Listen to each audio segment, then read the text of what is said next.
Aquí caben distintas visiones del mundo, confrontamos ideas y nos encanta el debate. Son nuestros estelares los protagonistas de los siguientes minutos, en Buena Costumbre. Bueno, ya lo decíamos delante, hace algún rato, ahora son las 25 para las 9, que hoy día estaríamos solo con Paz Charpentier porque Javier Sandoval está en algunos trámites impostergables que le impidieron acompañarnos. Así es que Paz Charpentier, toda la amplia audiencia de Buena Costumbre está aquí disponible para escuchar sus pensamientos, reflexiones, etcétera, etcétera. ¿Cómo estás, Paz? Muy buenos días. Hola, estimado Álvaro y María José. Bucha, me hubiese gustado más adelante, así me hubiese preparado para poder hablar sin parar, así que quiero mandar para el monólogo. Oye, sí, pero claro. Aprovechemos el tiempo, estamos a 24 minutos de las 9. Póngale, María José. Sí, mira, el Partido Socialista y la UDI piden voluntad para poder impulsar esta agenda nacional antidelincuencia. El gobierno ya la anunció, que se va a anunciar en esta semana la puesta en marcha de un plan nacional de seguridad que incluye dos cosas a lo menos: la reforma a carabineros y también la prohibición total de tenencia de armas. Eso sí, que desde la oposición ven ciertas ambigüedades ideológicas, por las cuales yo te quiero preguntar, Paz, sobre principalmente la coalición de Apruebo Dignidad, ciertas situaciones o argumentos ideológicos que hacen que Apruebo Dignidad podría echar para atrás toda esta agenda antidelincuencia. Obviamente desde Apruebo Dignidad dicen eso es una crítica vacía, porque han puesto mano dura, por ejemplo, en Barrio Meix, que sería un argumento también contundente para poder señalar que desde Apruebo Dignidad están haciendo cosas para poder frenar la delincuencia. Sin ir más lejos, aquí mismo, en la ciudad de Concepción, se ha ejecutado un copamiento en el centro de la ciudad que no se había visto, no se vio. Claro, pero el alcalde no es precisamente de Apruebo Dignidad. Ah, claro. Podría venir desde Apruebo Dignidad. Señalaron justamente como ejemplo Barrio Meix.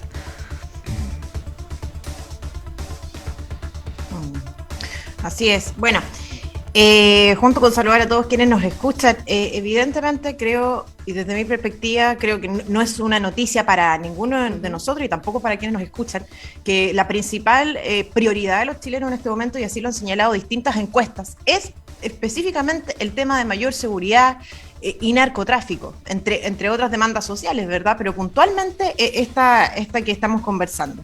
Sin embargo, como bien señala María José y como bien señala Álvaro, bueno, esas son medidas que de alguna manera pretenden maquillar en alguna medida la verdadera voluntad que tiene el gobierno en esta materia, porque como bien decías tú, María José, el caso del Barrio Meix o incluso el copamiento de nuestro paseo peatonal acá en Concepción, son ejemplos que pretenden causar tal vez una mayor sensación de seguridad, pero que no obstante, no necesariamente al final del día tienen resultados que son realmente eficientes a la luz de lo que se espera y de lo que espera la gente en sus casas.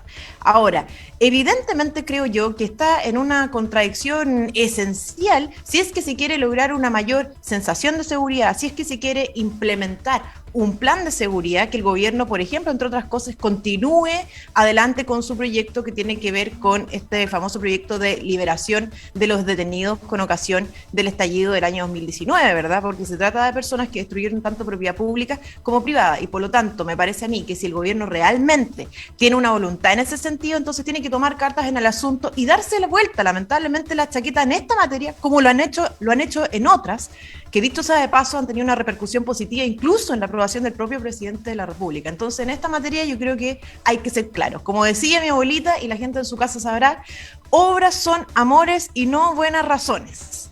Y por lo tanto, si es que el gobierno realmente tiene una voluntad de avanzar en esta materia, bueno, partamos por casa, partámonos dando lamentablemente vuelta a la chaqueta para ellos, digamos, en este proyecto que sigue adelante con los detenidos con ocasión del estallido, y adicionalmente aprobar otros proyectos que tienen por objetivo también avanzar en lograr una mayor seguridad, dotar de mayores herramientas a Carabineros y, por supuesto, ¿por qué no decirlo?, comenzar por ampliar el estado de excepción, el estado de emergencia en la macrozona sur, con el objetivo de dotar de mayores capacidades a nuestras Fuerzas Armadas. Pero, dicho sea de paso, esto no va a ser suficiente en la medida que no se le otorgue un respaldo político real a nuestros carabineros, María José. Con respecto a la prohibición total de tenencia de armas, mucho se ha señalado desde el sector más de derecha, se podría decir que están en desacuerdo con esta medida, porque justamente en un contexto de alta delincuencia es legítimo armarse desde nuestros propios hogares. Sí. Entonces, ¿cómo ves tú esa situación? Si es legítimo o no legítimo, pero que si el gobierno va más bien en una dirección correcta con esta medida. Bueno, el caso, yo creo que el tema de la tenencia de armas no es un tema de derechas ni izquierdas. Yo creo que hace harto tiempo me parece a mí que el clivaje, como se le dice, entre derecha e izquierda, yo creo que está absolutamente borrado. De hecho, hay varios, incluso personas que habitualmente uno considera incluso apolíticas, que están en contra de esta prohibición que ha esgrimido el gobierno de prohibir directamente la tenencia legal de armas, porque es bastante absurdo, digamos. Es bastante absurdo, ¿por qué?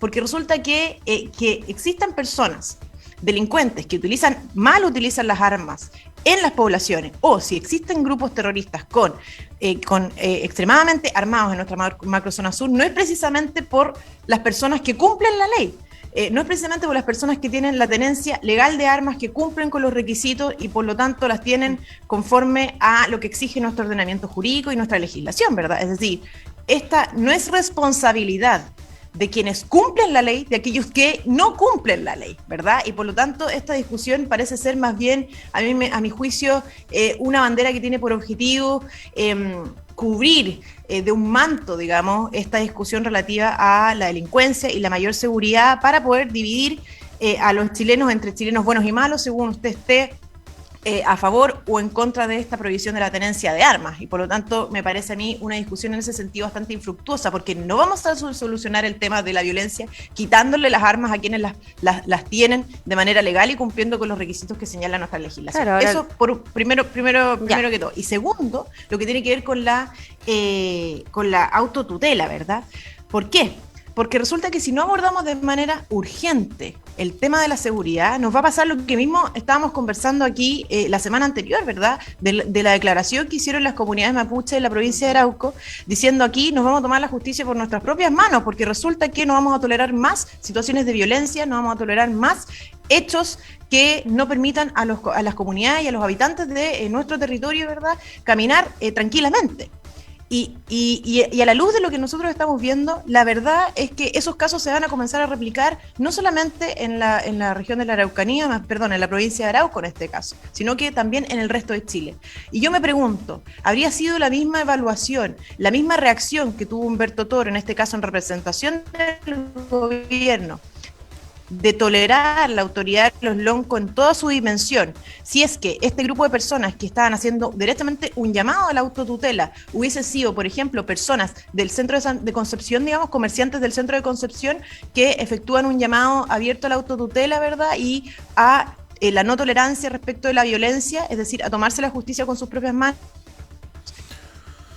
que no cumple con su función originaria y esencial, que es garantizar el orden público, la seguridad y, por qué no decirlo también, un sistema de solución pacífico de controversias como lo es un sistema judicial que funcione.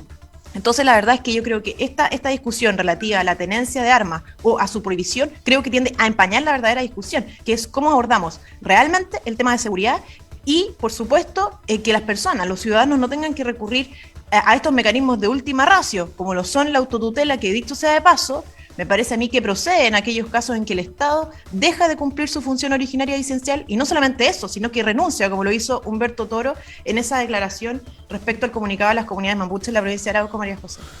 Paz Charpentier, abogada de la Fundación Liberal Reformista, está con nosotros esta mañana solita porque Javier Sandoval no pudo asistir, que es su pareja de estelares habitual de la mañana de los lunes. Paz Charpentier, ¿qué opinión tienes tú respecto de estas declaraciones que hizo el exministro del Interior, Rodrigo Delgado, en un programa de Mega Noticias, cuando abre la posibilidad a que se pudiese eventualmente extender el estado de excepción constitucional a zonas rurales? Él habla, urbanas, él habla específicamente de la región metropolitana y trata de endilgar esta idea. A mí me parece algo oportunista, es un juicio que estoy emitiendo, diciendo que se trataría de reforzar o proteger más bien la acción de seguridad pública de Carabineros o la Policía de Investigaciones. ¿Tú estarías de acuerdo con que esto siguiera extendiéndose por el territorio nacional? Esto me refiero a los estados de excepción constitucional.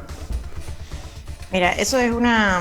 ¿Por qué? Porque, por ejemplo, el estado de emergencia, como se está aplicando en la Araucanía, la verdad es que no trae aparejado una restricción de las libertades individuales, sino que más bien fortalecer lo que dice relación con la seguridad de las personas.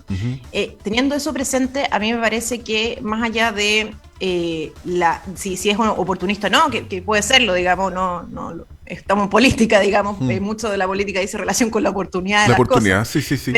Exacto, pero me parece a mí que la declaración en este sentido del exministro Delgado, yo creo que es de algo de perogrullo o de sentido común. ¿En qué sentido, digamos?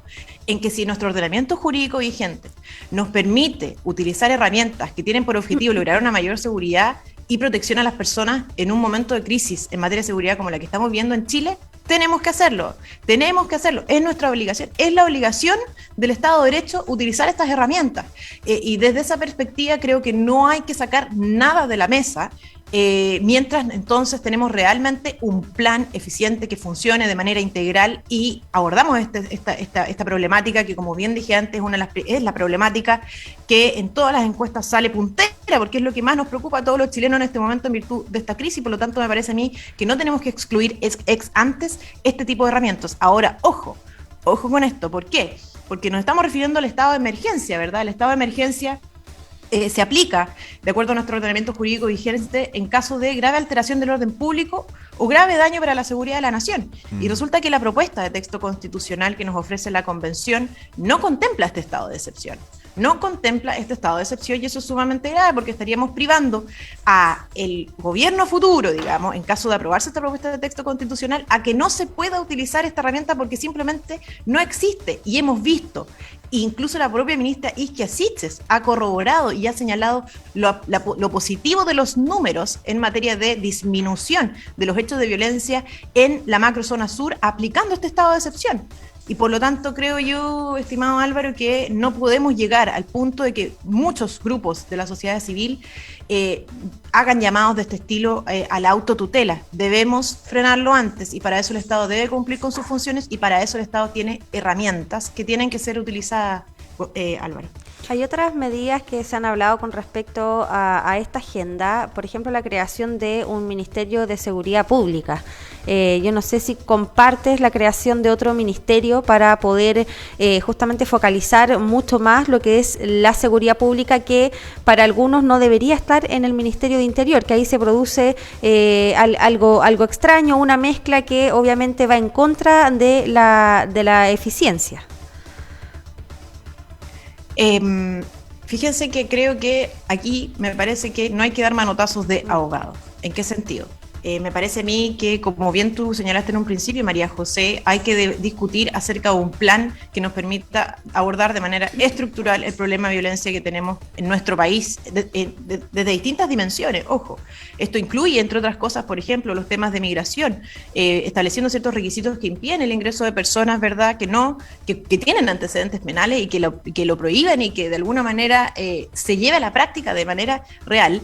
Y por lo tanto creo que dar este tipo de manotazos de ahogados, comenzar a tomar medidas que son alguna medida símbolos para la ciudadanía respecto de una preocupación, no me parece suficiente. Como dije antes, lo reitero, aquí obras son amores y no buenas razones. En este momento hay que utilizar las herramientas del Estado de Derecho que contempla nuestro ordenamiento jurídico y hay que aplicarlas ya y adicionalmente elaborar un programa en ese sentido, un programa que nos permita abordar de manera estructural este problema que es multicausal de distintas dimensiones y que, dicho sea de paso, no ha permitido dormir tranquilo a los chilenos en el último tiempo. Esa es la razón por la que este es el grave problema que las personas señalan en sus casas. Tenemos en nuestro país, lamentablemente, María José. Pero Paz, estas medidas del Estado siempre han estado disponibles. Por ejemplo, en el gobierno pasado o se durmió los laureles o efectivamente falta algo, ¿verdad? Falta algo. O sea, quizás no son solo símbolos, quizás falta la creación de un ministerio, quizás falta una ley más poderosa que otorgue más facultades, por ejemplo, para poder captar a estas bandas de narcotráfico persiguiendo la ruta del dinero. Son solo algunos ejemplos porque las facultades de las policías siempre han estado. Entonces, ¿qué ¿qué es precisamente lo que falta? ¿Cuáles son esas obras que... Fíjate que sí, yo no estoy de acuerdo contigo. Es decir, yo lo que estoy diciendo aquí es que no hay que improvisar en esta materia, que hay que tomarse el tiempo que esto requiere para poder resolverlo. De hecho, desde un principio creo que estoy de acuerdo contigo en que no hay que sacar nada de la mesa al tiempo de pretender resolver este problema. Pero creo que existe un sector político y que particularmente es la ultraizquierda, que lamentablemente en estos casos no es lo suficiente pragmática como lo ha sido el presidente Boric en el último tiempo, en que efectivamente se ha dado vuelta la chaqueta en un montón de materias porque se dio cuenta, estando en el gobierno, que tenía que hacerlo porque si no lo hacía, la verdad es que no solamente caía en desaprobación, sino que adicionalmente este país se transformaba en un caos. Y por lo tanto, desde esa perspectiva, me parece a mí que existe un sector político que yo realmente los llamo de corazón, a sacarse un poco la ideología al tiempo de abordar estas problemáticas y abordarlas de manera práctica, porque esto no tiene ningún tipo de color político. Y te voy a poner un ejemplo. Fíjate que existe actualmente la propuesta de texto constitucional un artículo que excluye a los privados, es decir, a organismos de la sociedad civil, a hacerse cargo de la reinserción de las personas privadas de libertad. Y esto resulta que va a tener una repercusión terrible, porque fíjate que la mayoría de las personas que egresan del sistema penitenciario reiteran en los delitos, se transforman en reincidentes de los delitos 3 años después de que ellos egresan del sistema penitenciario. Y resulta que una de las causas fundamentales que evita que las personas sean reincidentes dentro de los 3 años siguientes a que egresan del sistema es precisamente que aprendan un oficio que les permita posteriormente trabajar. ¿Y sabes quiénes enseñan los oficios dentro de las cárceles? Bueno, por ejemplo, la Cámara Chilena de la Construcción y otras instituciones de la sociedad civil. Entonces, si nosotros tenemos actualmente personas privadas de libertad, ¿por qué razón, si no es ideológico, vamos a excluir a la sociedad civil de algo tan importante como es el proceso de reinserción social por un tema esencialmente ideológico? Eso no puede ser. Si es que la sociedad civil está cumpliendo una labor fundamental dentro de nuestras cárceles, es fundamental que continúen haciéndolo para que esas personas aprendan un oficio y puedan pararse sobre sus propios pies sin el riesgo, sin la motivación tal vez incluso, de tener que reincidir. Y por lo tanto, creo que los temas de seguridad es fundamental que se aborden desde una perspectiva pragmática, sin color político y dejando fuera los temas ideológicos, porque si no, tenemos propuestas de texto constitucional como estas, que al final del día van a excluir a la sociedad civil de este rol fundamental como lo es la reinserción social de las personas privadas de libertad. A eso me refiero, eso es un ejemplo concreto. Lo que pasa es que ahí Paz nos está diciendo que no se vaya a seguir capacitando a las personas para que se reinserten. Lo que pasa es que lo que está diciendo ahí es que ese rol no le corresponde a los organismos privados, sino que es un rol que le corresponde al Estado. Esa es una definición claramente ideológica nomás. Claro, pero no prohíbe explícitamente la participación de la sociedad civil. Exacto, la prohíbe explícitamente, y fíjate que todos los expertos aluden a que esto, particularmente, la reinserción de personas privadas de libertad y la participación del sector de la sociedad civil en esto, las fundaciones, las instituciones como la Cámara Chilena de la Construcción y otras, digamos, cumplen un rol fundamental, y los expertos dicen que este rol hay que potenciarlo. Y tiene un tema bien práctico. ¿Qué sabe el Estado, me pregunto yo, de enseñar y transmitir conocimiento acerca de un oficio que se esté permanentemente o cada vez más demandando en los mercados, por ejemplo? Eso lo sabemos la gente que estamos en la sociedad civil, porque el Estado no tiene un conocimiento pleno de eso, no está consciente de las necesidades laborales o de la demanda laboral de los mercados, y por lo tanto es fundamental la participación de la sociedad civil en esto. ¿Por qué entonces excluirlo? Bueno, eso es un tema ideológico, y eso es lo que yo creo que nosotros tenemos que dejar de lado para abordar este tema en materia de seguridad. Y así lo ha dicho mi sector político en reiteradas oportunidades. Mi sector político ha estado abierto a aprobar todas aquellas iniciativas que tienen por objetivo y que vengan del Ejecutivo, pero que tengan por objetivo propender a garantizar y otorgar una mayor seguridad a los ciudadanos, a las familias, ¿verdad? Que es lo que de alguna manera significa poner el interés de Chile por delante. Entonces, es este tipo de ejemplos a los que yo aludo cuando me refiero a que hay que excluir un poco la ideología de la solución de los problemas de carácter público, porque dicho sea de paso, los privados también pueden cumplir y cumplen actualmente una función fundamental en lo que dice relación con la solución de los problemas de carácter público. Álvaro. Paz Charpentier, abogada de la Fundación Liberal Reformista y jugando solita hoy día con toda la cancha para ella. En esta mañana de Estelares, aquí en Buena Costumbre, estamos a 5 minutos de las 9. Te deseamos una estupenda semana, Paz. Y nos encontramos el próximo lunes. Igualmente, Álvaro, María José. Espero haber jugado sola, pero haber metido el gol, pues eso es lo que importa. En fin, un abrazo a Javier. No desconozco las razones por las que no participó el día de hoy, pero le mando un abrazo y por supuesto también a todos los que nos están escuchando atentamente en este estupendo programa el día de hoy. Un abrazo grande y muchas gracias. Buena Chau, semana, chau. Paz. Chau, chau. 5 minutos faltan para las 9.